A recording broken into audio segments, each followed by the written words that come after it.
मुसळधार पावसामुळे गोगरी अडाण नदीला महापूर।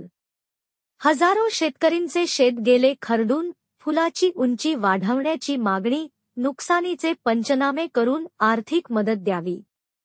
शेलूबाजार परिसरातील अनेक भागांमध्ये मुसळधार पावसामुळे पूर परिस्थिती निर्माण झाली होती। गोगरी या गावामध्ये पाणी शिरले असून मोठे नुकसान झाले।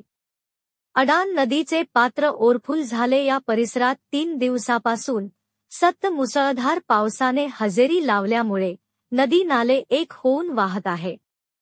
हवामान खात्याच्या वर्तवलेल्या अंदाजानुसार मुसळधार पावसाने हजेरी लावली असून ढगफुटीचे दृश्य निर्माण झाले आहे।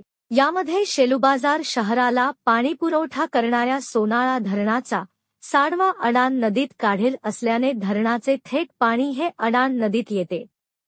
गोगरी, हिरगी, लाठी, शेलूबाजार मार्ग कडून येणाऱ्या काही नागरिकांचा व तसेच यासह अनेक गावांचा संपर्क तुटला आहे।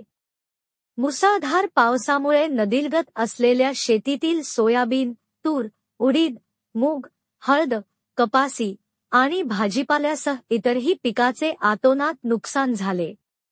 याकडे प्रशासनाने तात्काळ लक्ष देऊन पंचनामे करावे व शेतकऱ्याला आर्थिक मदत द्यावी अशी मागणी सामाजिक कार्यकर्ते व छत्रपती फाउंडेशन संस्थापक अध्यक्ष गणेश नारायणराव बोथे व शेतकरी वर्ग करीत आहे। आणि शेलूबाजार आठवडी बाजार व गावामधील जाणाऱ्या नदीच्या पुलाची उंची ही अत्यंत कमी असल्यामुळे गेले अनेक वर्षापासून हा प्रश्न उद्भवत आहे। पावसाळा आला की हा प्रश्न फक्त डोईवर येतो, त्यानंतर याकडे कोणीही लक्ष देत नाही। नागरिकांना हा त्रास लक्षात घेऊन संबंधित विभागाने प्रशासनाने या पुलाची उंची वाढवावी अशी नागरिकांकडून मागणी होत आहे।